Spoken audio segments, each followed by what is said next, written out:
Hello everybody, and thank you for tuning in to the weekly report. Trump's tweets end the myth of Fed independence.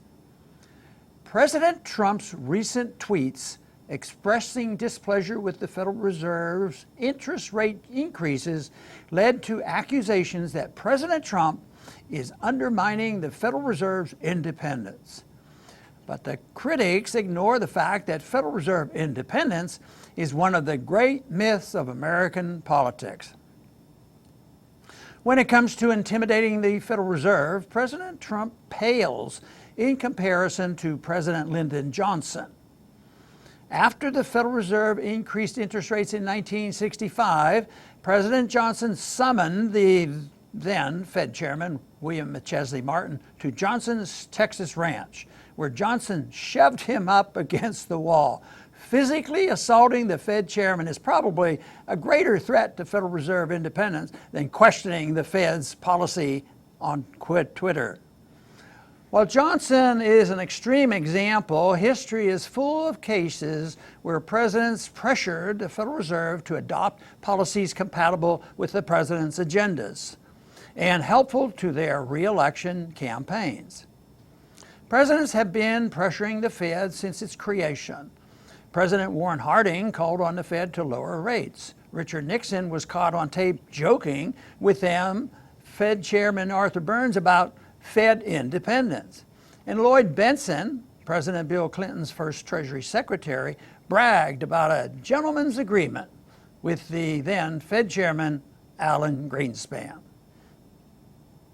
President Trump's call for low interest rates contradicts Trump's earlier correct criticism of the Fed's low interest rates policy as harming middle-class Americans.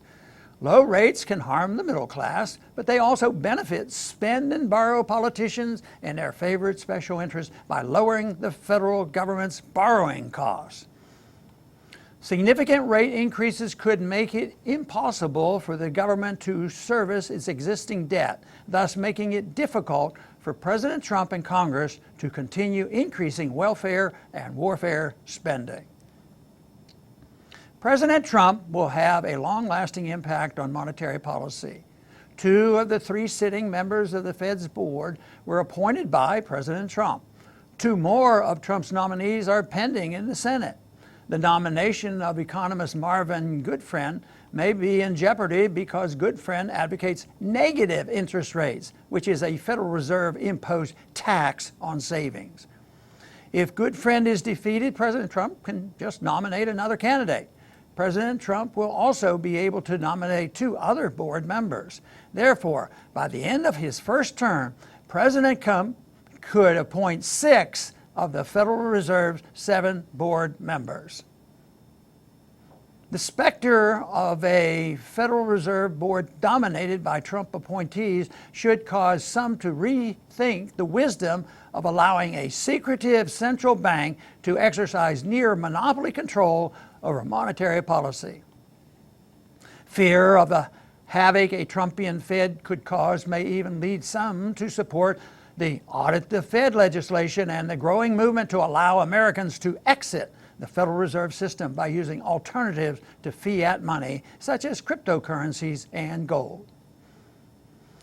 Given the Federal Reserve's power to help or hinder a president's economic agenda and re-election prospects, it is no surprise that presidents try to influence Fed policy. But instead of worrying about protecting the Fed from President Trump, we should all worry about protecting the American people from the Fed. The first step is passing the Audit the Fed bill, which Congress should do before adjourning to hit the campaign trail. This will let the people know the full truth about America's monetary policy. Auditing, then ending the Fed, is key to permanently draining the welfare warfare swamp. Thanks for listening.